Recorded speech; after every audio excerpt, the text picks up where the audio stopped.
The classroom fell silent. Not the comfortable kind of silence that comes before learning begins, but the thick, suffocating sort that precedes something terrible. Professor Krell's 3 eyes blinked in sequence, each one focusing on the human seated in the back row.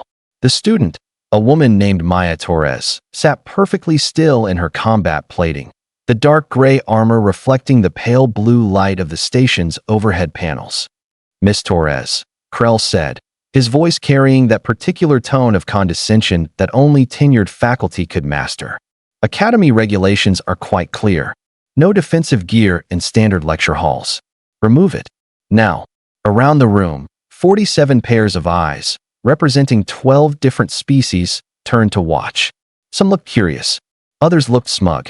The Varnix twins in the front row, those scaled little bureaucrats, actually smiled. They had been waiting for this moment since the semester began. Maya didn't move. She just stared at the professor, her dark eyes unreadable. "Miss Torres, did you hear me?" "I heard you." Her voice was calm, almost pleasant. Too pleasant. A Threxian student 2 rows ahead whispered something to his companion, and they both laughed. The sound was like rocks grinding together. Threxians always found human discomfort amusing. It was their whole thing, really. That and eating rocks. Literally eating rocks. Krell's middle eye narrowed. "Then comply, or withdraw from this course." Maya stood slowly, very slowly, the kind of slow that made every movement deliberate, calculated.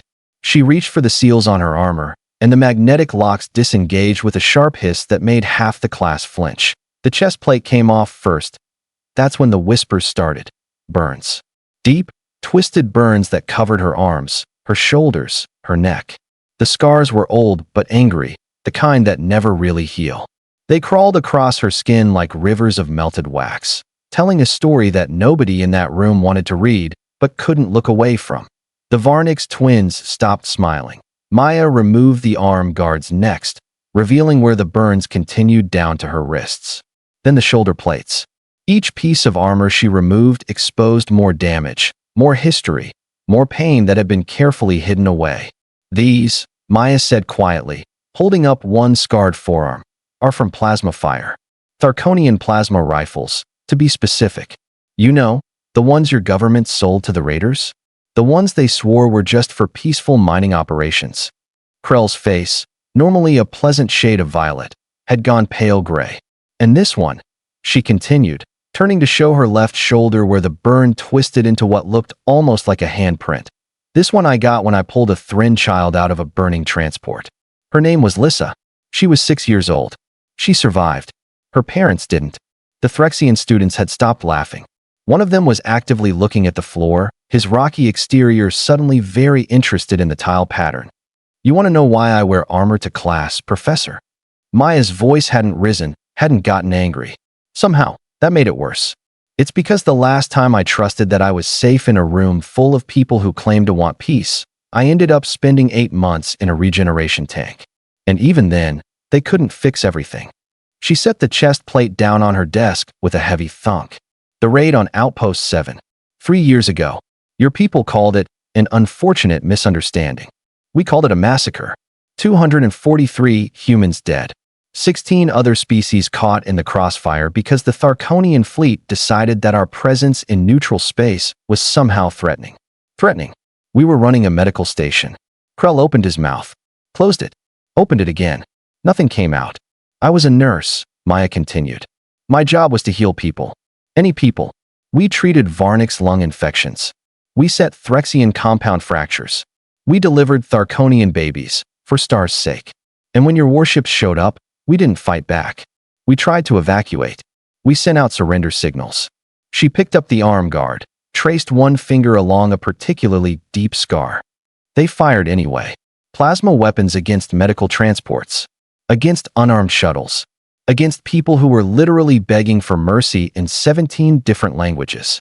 The silence in the room had changed. Now it was the kind that comes when everyone realizes they have severely miscalculated. Maya wasn't done. She pulled off the last piece of armor, the collar guard that had hidden the worst of it. The burn that wrapped around her throat like a noose. The scar tissue so thick it looked like molten metal had been poured across her skin and left to cool. "This one I got trying to shut down the reactor before it went critical. I failed, obviously. The explosion took out the entire medical wing. 47 people vaporized in an instant. I was just far enough away to survive. She paused, and for the first time, a hint of something sharp entered her voice. Lucky me, right? Professor Krell had gone completely silent. His three eyes were fixed on different points in the room, unable to focus on Maya, unable to look away from the other students, unable to settle anywhere that felt safe. That a Varnick student, not one of the twins, but their cousin Rex, raised a shaking hand. We didn't know. The report said it was a military installation. They said you were manufacturing weapons. Maya laughed. Actually laughed. It was not a pleasant sound. Of course that's what they told you. That's what they always tell you. Humans are violent. Humans are dangerous. Humans must be contained. Meanwhile, we're the ones who show up after your wars to patch your soldiers back together. We're the ones who volunteer for disaster relief on worlds we've never even heard of. We're the ones who die protecting people who think we're the monsters. She started putting her armor back on, piece by piece, seal by seal. You want to know what humanity, fuck yeah, really means? It's not about being tough. It's not about being fearless. It's about getting burned, scarred, broken, and shattered, and still showing up the next day to do the job. It's about taking all that pain and turning it into purpose. The chest plate locked into place with a satisfying click. I wear this armor because I earned it. Every scratch, every dent, every mark on this metal represents someone I saved. Someone I protected. Someone I stood between and the monsters who wanted them dead. And yeah, sometimes those monsters were uniforms just like yours, Professor. Sometimes they had government approval. Sometimes they had the law on their side. She sat back down, fully armored now, looking exactly as she had when class began. Except now everyone understood why. So here's what's going to happen. I'm going to stay in this class. I'm going to wear my armor. And if anyone, and I mean anyone, has a problem with that, they can file a complaint with the dean. Her name is Admiral Hutchins. She lost her entire left side in the same raid. I'm sure she'd love to discuss academy regulations with you. Krell's mouth worked silently for several seconds before any sound came out. I apologize, Miss Torres. I was not aware of your service record. Nobody ever is, Maya said flatly. That's the point. You look at us and see primitives who got lucky. You see our scars and think they make us weak. You don't see the strength it takes to carry them. You don't see the will it takes to forgive you. A Threxian student, the one who had been laughing earlier, spoke up. His voice was rough, uncertain. Forgive us. Maya turned to look at him, and her expression softened just slightly. Just enough to be genuine. I'm here, aren't I? Sitting in a classroom full of species who fired on my station. Who killed my friends. Who left me looking like this. I could have requested an all-human campus. I could have stayed home on Earth and never dealt with any of you again. But I'm here because I believe that education beats ignorance. Understanding beats hatred. Every single time. She gestured at her scars, visible now at the neck and wrists where the armor didn't quite cover. These remind me of what hate costs. What ignorance costs. What happens when people stop seeing each other as people. So yeah, I forgive you. Not because you deserve it. Not because you earned it. But because carrying that anger around would turn me into the very thing you already think I am. Professor Krell slowly moved to the front of the classroom. His posture had changed. The condescension was gone, replaced by something that looked uncomfortably like shame. Class, he said quietly. I think we have just received our most important lesson of the semester. And it had nothing to do with my curriculum. He turned to Maya. Thank you. For your service. For your sacrifice. And for your presence here, despite everything.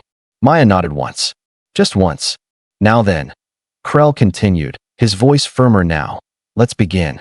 Today we're covering interspecies medical ethics. And I think Miss Torres might have some valuable perspectives to share. If she's willing. Maya looked around the room. At the Varnick's twins, who couldn't meet her eyes. At the Threxian students who had gone very quiet. At the dozens of other faces, all watching her with something new. Not pity. Not fear, respect. I'm willing, she said. Let's talk about what it really means to heal. And for the first time since the war, since the fire, since everything fell apart, Maya Torres smiled. Not because things were better. Not because the scars had faded. But because she had just taught 47 future leaders that humans don't quit. They adapt. They endure. They survive. And that, really, was the most human thing of all. So what did you think? Did this story surprise you? Let me know your thoughts in the comments below. If you enjoyed this sci-fi story, please hit the like button. It really helps the channel grow. And don't forget to subscribe for more mind-blowing science fiction stories every week. Turn on the notification bell so you never miss an upload. Thanks for watching, and I'll see you in the next story.